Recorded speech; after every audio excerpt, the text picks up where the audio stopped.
He was just another backpacker with a taste for thrill, eager to hike the Andes and document every mile. But what Thomas Reid found in Peru wasn't on any map.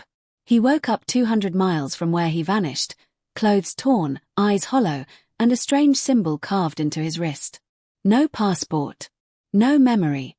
Just one gut-deep fear he couldn't explain. Locals whispered of forbidden ceremonies.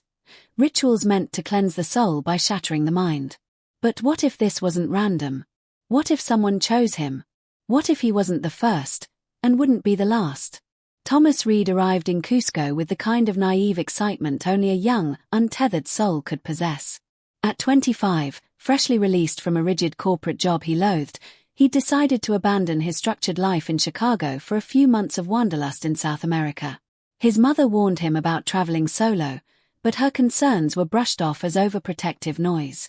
With a well-worn backpack, an entry-level Spanish app on his phone, and a GoPro strapped to his chest, Thomas stepped into the cobbled streets of Cusco ready for adventure. The city's chaotic energy was a tapestry of colonial facades, open-air markets, and mystical whispers of ancient gods still lingering in the wind. From his modest hostel near Plaza de Armas, he recorded videos for his travel blog and Instagram, hoping to inspire others to follow in his footsteps. That first day was a sensory explosion.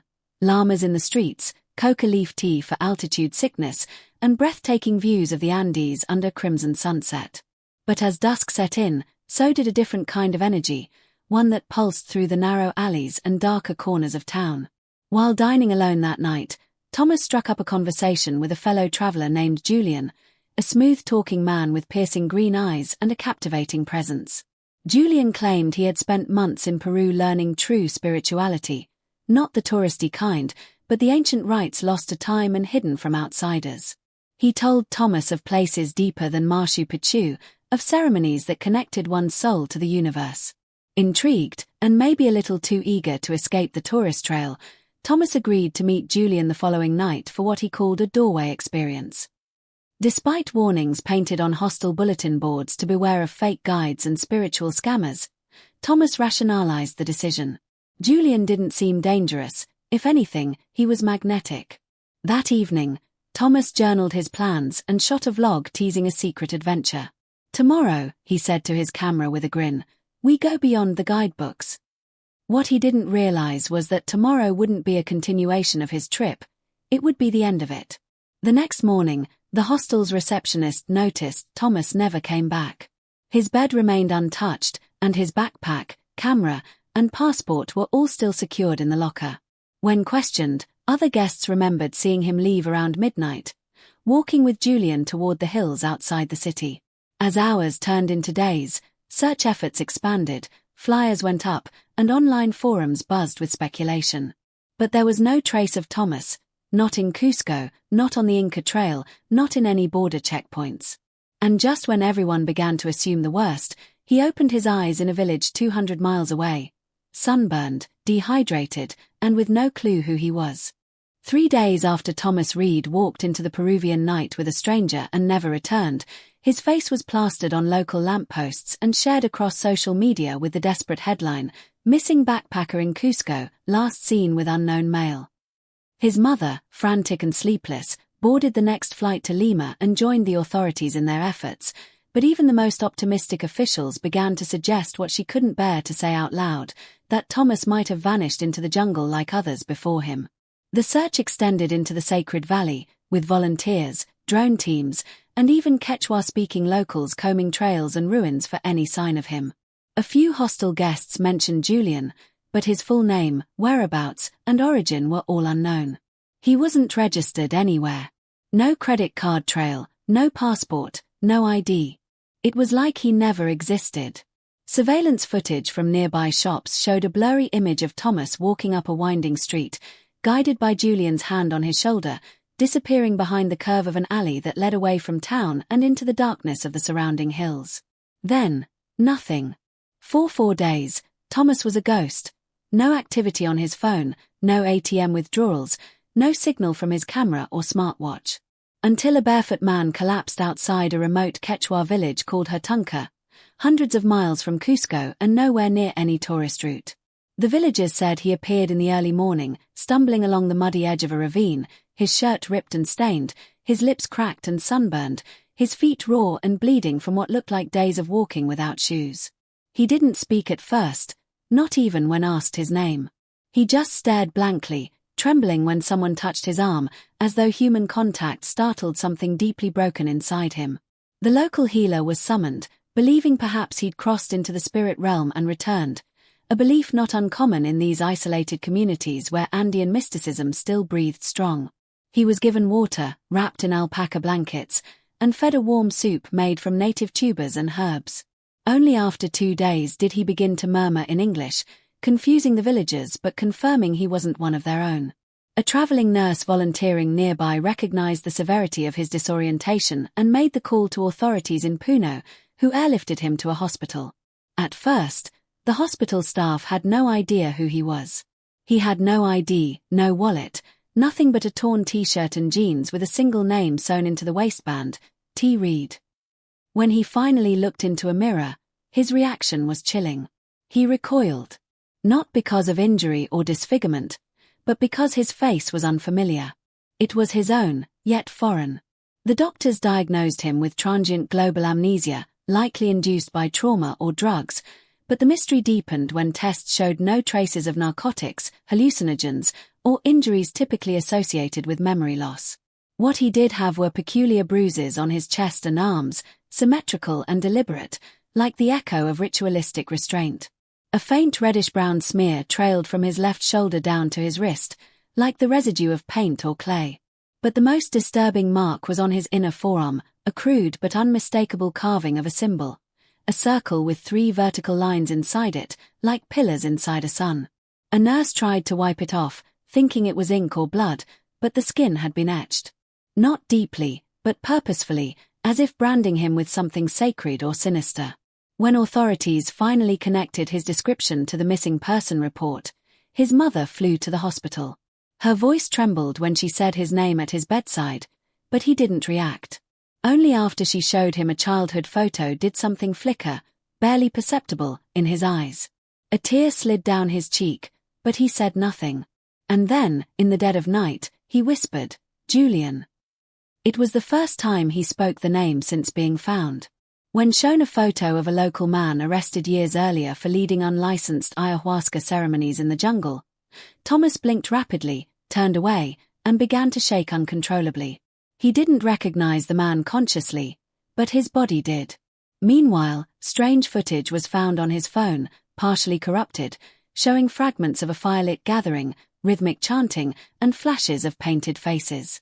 One frame showed him standing among them, his face eerily calm, his eyes closed. A girl in the video whispered to the camera in Spanish, "El elegido," meaning the chosen one. Authorities dismissed it as a prank, a bad trip caught on film, but others weren't so sure. In the weeks that followed, other foreigners came forward with similar stories. Lost time, strange dreams, unexplained symbols on their skin, but none as extreme as Thomas's case. The question haunted him and everyone involved. Where had he been taken, and what had been done to him during those missing days? The hospital released Thomas a week after his admission, once he was physically stabilized, but his mind remained a fractured mosaic. He insisted on returning to the village where he was found, drawn by a magnetic pull he couldn't explain, an instinct buried deep beneath the fog of his lost memories. Accompanied by a translator and a skeptical police officer, he journeyed back to Hatunka, a place so isolated it didn't appear on most digital maps. The journey took hours through twisting dirt paths and high-altitude slopes, passing herds of alpacas and stone homes adorned with wind chimes made of bones and feathers. The villagers welcomed him with reserved nods, as if acknowledging an unspoken bond. An elder woman approached him without a word, placed her palm on his chest, and whispered something in Quechua. The translator hesitated, then softly translated, "You returned through the river of forgetting. You were not supposed to remember." A chill ran down Thomas's spine. She led him to a small adobe hut near the ravine where he'd first collapsed. The door creaked open into a single-room dwelling filled with the scent of eucalyptus and ash. Inside, a fire pit still glowed faintly, and beside it lay a folded blanket embroidered with 3 vertical lines enclosed in a circle, the same symbol carved into his wrist. He sat in silence, staring at it, feeling the echo of firelight against his skin even though no one spoke of what happened there. That night, Thomas stayed in the village, under the care of a healer who rubbed his temples with oil and chanted softly as the stars bled across the sky. As sleep overtook him, visions gripped his dreams like vines, faces painted in ash and clay, drums beating in sync with his heartbeat, a canopy of jungle trees opening to reveal a moonlit altar. In the center stood Julian, cloaked and smiling, whispering words Thomas couldn't understand but somehow felt. He woke drenched in sweat, his hands trembling as if they had just gripped something forbidden. Over the next few days, memories returned in flashes, not like film reels but sensations. The texture of cold stone under his knees. The burn of a thick, bitter liquid down his throat. The hum of voices rising in unison while he stood in the center of a circle, blindfolded, swaying. He began to document everything in a journal, obsessively scribbling symbols he didn't recall learning and sketching faces that seemed to watch him from the edge of recollection. The villagers watched him too, not with fear, but with reverence. Children bowed slightly when he passed. A man handed him a carved pendant shaped like the symbol on his wrist and called him Wiracocha's traveler, referencing an ancient deity of knowledge and rebirth. The translator, disturbed by the tone of reverence, asked around and discovered something disturbing. Thomas's arrival had fulfilled a prophecy passed down orally for generations. The one who walks away with no name shall return with the mark and open the path. No one had believed it, until now. Whether coincidence or fate, Thomas couldn't deny the growing sensation that he had been chosen for something far beyond himself. One afternoon, while hiking alone near the village's outskirts, he stumbled upon a hidden alcove carved into the hillside. Inside, faint petroglyphs glowed under the filtered light. Among them, a strikingly accurate drawing of a figure wearing modern clothing, surrounded by robed figures. The resemblance was uncanny. His reflection in a puddle below the drawing sealed the moment. He was looking at himself. A panic surged through him. Was this destiny? Or manipulation written long before he arrived? That night, he asked the elder woman why they accepted him so quickly. She answered cryptically, "You didn't come for the first time. You came back." The words spiraled in his mind, blurring the line between reality and illusion. His sense of self began to fracture under the weight of what couldn't be explained. Could trauma alone produce such vivid hallucinations? Or had something truly ancient brushed against his soul in the jungle? Desperate for answers, he contacted a local anthropologist in Puno who specialized in pre-Columbian belief systems. When he described the symbol on his wrist, the anthropologist went silent, then asked him to send a photo. Minutes later, she called back, her voice barely above a whisper. "That symbol isn't just decorative. It's associated with an unrecorded sect believed to have broken off from Incan priests before the Spanish arrived. They believed in spiritual cleansing through dissociation, forgetting to be reborn." Her final words echoed in his ears long after the call ended, and they never let outsiders leave. Unless they were chosen. Thomas sat in the doorway of the hut that night, watching the stars, wondering whether the man who had first arrived in Peru still existed, or if he had truly been erased. And if so, what had taken his place? Thomas left Hatunka with his journal tucked beneath his arm and a deepening sense of urgency pulsing through his veins. He no longer felt like a tourist or a victim. He felt like someone caught in the eye of a storm he didn't start but couldn't escape. Every instinct told him to flee Peru and never look back, but something stronger urged him to stay and uncover the truth. Back in Cusco, the once enchanting streets now held an edge of menace. The brightly colored markets, the alley musicians, even the colonial architecture all seemed like a carefully constructed veil concealing something darker beneath. He checked into a modest guest house and avoided the backpacker hostels he once frequented, wary of familiar faces or strangers that lingered too long in conversation. He began combing through his phone, the corrupted files, the fragments of video and garbled audio, and found a short clip he hadn't seen before. It was filmed shakily, as if taken mid-ritual. The camera panned across a stone platform surrounded by torches, stopping on a cloaked figure whose face was hidden. A man's voice whispered from behind the lens, "He has arrived." The gate opens. Thomas froze. The voice was his. He had filmed this. But he had no memory of doing so. That night, he began mapping his movements, piecing together footage timestamps, GPS data, and grainy photos from his phone's cache. One location repeated several times in the metadata: an abandoned monastery on the outskirts of Pisek, a town perched high above the sacred valley. When he visited the site, overgrown with vines and guarded by a rusted iron gate, he found remnants of candles, ash rings, and strange offerings. Bundles of feathers, coca leaves, and tiny hand-carved idols depicting the same circle and line symbol on his wrist. As he stepped deeper into the ruins, a gust of wind pushed the gate shut behind him, and he had the unshakable feeling he was being watched. That night in his guest house, a knock came at his door. When he opened it, no one was there, only a rolled piece of cloth left on the ground. Inside was a photograph, aged and grainy, showing a ritual circle with participants in robes. One man stood at the center, arms raised. It was unmistakably Thomas. Scribbled on the back in Spanish were the words, "No lo busques. Ya eres parte. Don't look for it. You are already part of it." He felt paranoia settle into his bones. The room suddenly seemed too quiet. His laptop camera had been tampered with. His belongings slightly rearranged. He began to sleep with a knife beneath his pillow, mind racing through possibilities. He couldn't go to the police. They'd already dismissed his initial claims as trauma-fueled confusion. He needed someone who believed him. While scrolling forums late one night, he found a name that struck him: Valeria Cueto, a Peruvian investigative journalist who had written articles on tourist disappearances, black market ceremonies, and the shadowy intersection between mysticism and crime. He reached out, not expecting a reply. But she responded the next day with one line: "You're not the first. Let's meet."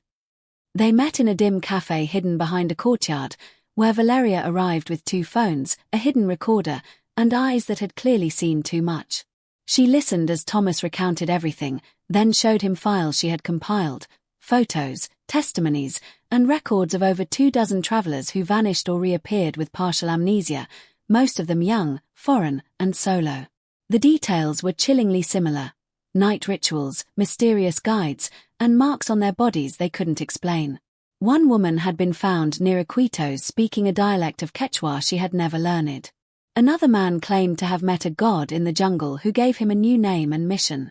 Valeria believed a secretive sect was conducting experiments disguised as spiritual ceremonies, merging Incan myth with psychological manipulation and possibly psychedelic compounds undetectable by modern toxicology. She theorized that people were being selected not randomly, but according to a specific profile: people at emotional crossroads, ideal for reshaping. Thomas fit that profile perfectly. Valeria warned him that once chosen, these individuals were often watched, even after they tried to leave. "You've already crossed the line," she said, "and they don't like loose ends."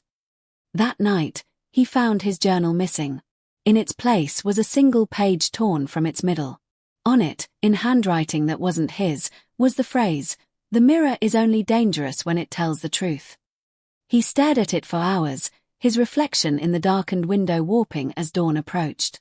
He began to wonder if this was still about uncovering the truth, or surviving long enough to remember it. Days blurred together as Thomas sank deeper into the shadows of Peru's spiritual underbelly, the line between reality and hallucination fraying with each new lead. Valeria, the journalist, became both his anchor and his catalyst, guiding him through the cryptic world he'd unwillingly entered.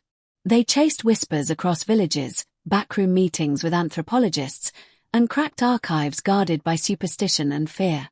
Through a confidential source who once infiltrated a ceremonial cult in the Amazon, they learned of an obscure sect called Los Caminantes del Umbral, the Walkers of the Threshold. This group, rumored to exist beyond written record, allegedly fused pre-Incan cosmology with a new philosophy of rebirth through ego death, using ritual, symbolism, and psycho-spiritual erasure to transform their chosen subjects. And those chosen weren't just random, they were meant to serve a future purpose.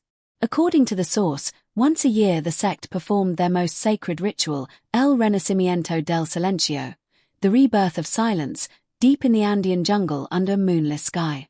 Thomas's presence in Peru aligned perfectly with the last ceremony's date. The more they uncovered, the more Thomas became convinced he hadn't stumbled into something, it had been orchestrated. A digital forensic analyst Valeria hired retrieved deleted files from Thomas's corrupted phone. One video, nearly intact, began with a hand holding a wooden cup filled with a dark liquid. The camera then tilted upward to reveal a circle of cloaked figures standing under torchlight, chanting in a haunting blend of Quechua and Spanish. In the center was Thomas, eyes closed, a faint smile on his lips. Then, the screen glitched. In the brief static, a face flickered across the frame. Julian. He was there, watching. This was no dream. It happened.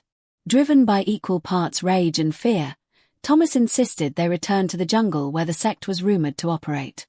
Valeria was reluctant, warning him that curiosity had gotten others killed. But he wouldn't back down. With the help of a local guide familiar with unsanctioned jungle trails, they embarked on a treacherous trek toward an uncharted location known as El Anillo, the Ring. Rumored to be a natural amphitheater hidden between steep cliffs and ancient ruins, El Anillo was sacred ground to those who still believed in the old ways. After 2 days of navigating dense undergrowth, avoiding venomous insects, and sleeping under makeshift shelters, they arrived at the edge of a clearing surrounded by towering stone monoliths. The air was unnaturally still. No birds. No insects. Just the rhythmic hum of wind whispering through carved stone. As night fell, they hid behind a rock ledge and watched in silence. Figures emerged from the forest. 12 of them, robed in black and gold, faces concealed by masks etched with animal features. At the center stood a man without a mask. Thomas's breath caught. It was Julian. He hadn't aged a day. He addressed the group in a low, melodic voice, speaking of passage, forgetting, and rebirth. Then came a name, Thomas. El Regresado, Julian said. The returned one. The group chanted. 2 of them carried a small effigy wrapped in Thomas's missing shirt. When they placed it on a stone altar, Thomas nearly lunged forward but Valeria held him back. This is what they do, she whispered. They bury the old you so the new one can't return.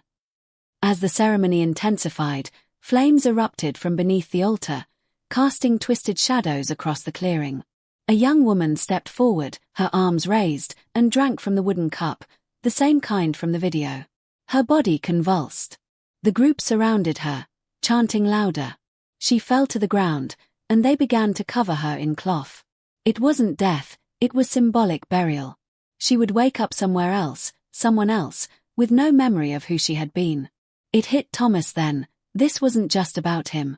They had done this before, and they would do it again. He was part of a cycle. Valeria filmed the entire ceremony from their hiding spot. But as she zoomed in, her phone buzzed. A message appeared on screen, even though she had no signal. It read, "Leave now. Some doors close behind you." Thomas's heart pounded. Someone knew they were there.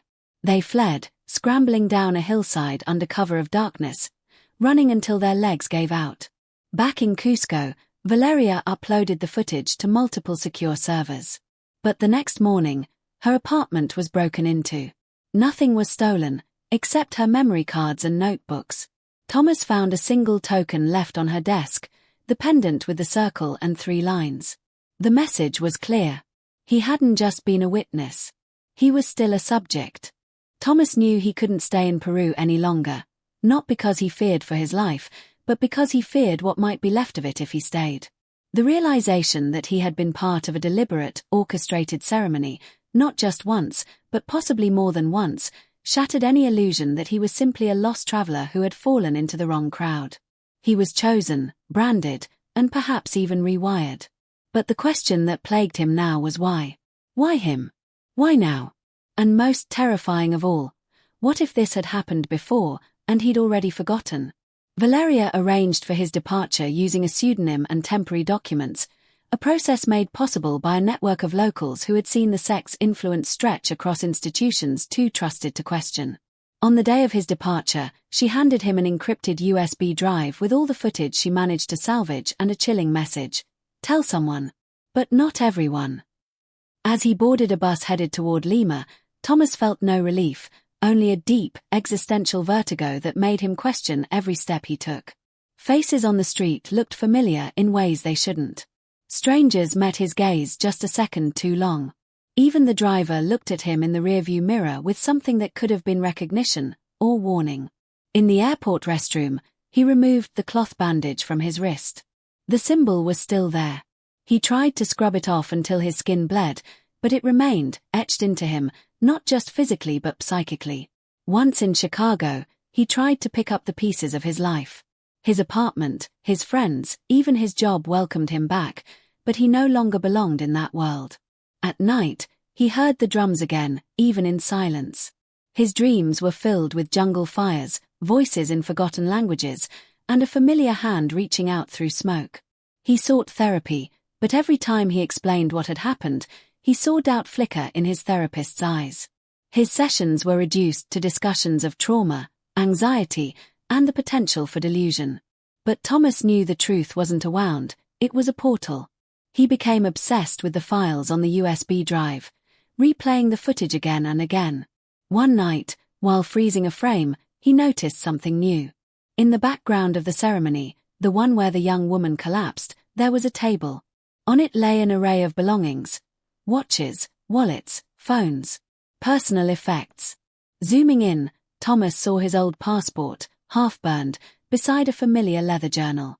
Then, just beside it, another item that didn't belong to him, a press badge with Valeria's name on it. The footage wasn't from his ceremony. It was from another. A new one. Taken after they fled. Which meant Valeria had gone back. Or had been taken. He tried to reach her, but her number was disconnected. Her email bounced. The newsroom where she once worked said she had resigned weeks ago. When he tracked down her cousin in Lima, she confirmed that Valeria had vanished without a trace. Thomas stared at the footage again.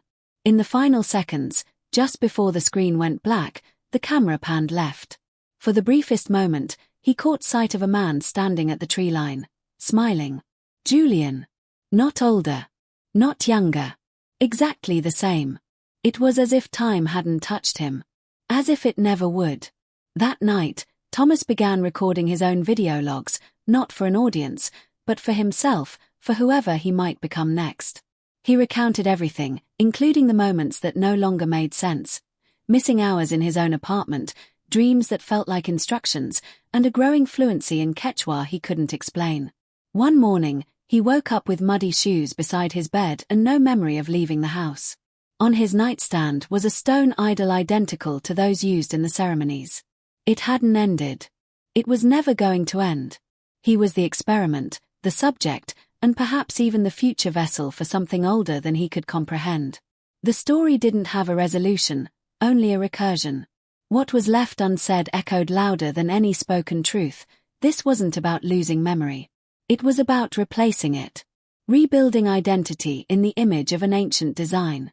And as Thomas stared into the mirror that morning, something in his reflection stared back, eyes just a shade darker than they were yesterday.